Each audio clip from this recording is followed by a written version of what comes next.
Well, the first thing I have to say is that I didn't want to make this talk. At least, not in the beginning. Because of that, well, my mind simply went blank, and I've been wondering why that it works like this. But you guys certainly understand me, right?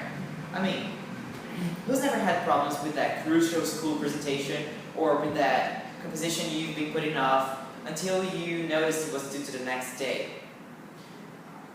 The fact is, things like this happen all the time, and I've been wondering why it works like this.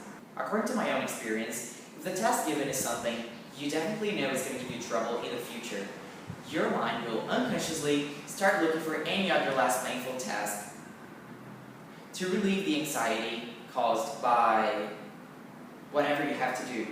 And that's why you start doing things you would never do in normal conditions, such as going to the fridge and grabbing something much more frequently, or just cleaning up your room when your mom hasn't even asked you to. The key word for that is procrastination.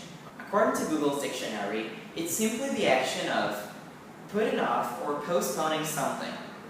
It varies a lot from people to people how often it happens. And many say it's just about laziness, well, which is not 100% wrong actually. But I think it's also strongly linked to what I've said before. This process gets even worse when a task given is not specific enough. I personally hate those exercises of the type: discuss about X and give your conclusion Z. It might sound controversial, but trust me, it is not very easy to do something when there's just so much surrounding you. Just think of that scene from the first film of Harry Potter, when there were tons of keys, and just one of them was the right one to open the door. Those keys are your possible ideas. And at the moment Harry puts his hand on the broom and gets ready to fly, the keys start acting like crazy, and attacking him while in the air.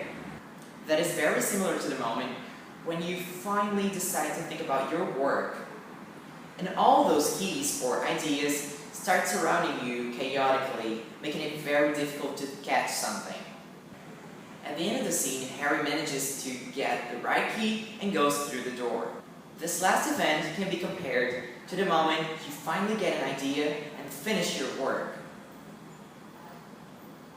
But I wouldn't have mentioned this scene if there hadn't been any message to tell you. But what I really want to tell you is that if Harry had never decided to chase the key, fearing the other angry ones, he would have never gone through the door and defeated Voldemort. The same happens in our life. If we keep running away from the chaos, we're never going to get past it effectively.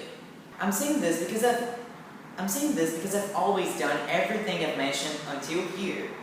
Oh, I've got plenty of time getting the task, thinking, oh, I've got plenty of time to do this. I'm not going to stress myself out with this. And doing it one day before. I cannot deny, it worked pretty well when I was at elementary school. I cannot deny, it worked pretty well when I was at the elementary school. But as time goes by, and we start being expected to do more complex, and we start being expected to do complex things that require more and more of our creativity potential,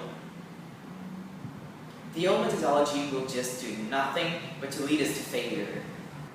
In those cases, it's just necessary to sit, think, and do. Even if you cannot think of anything at the moment. Just like Harry, you'll eventually make it through.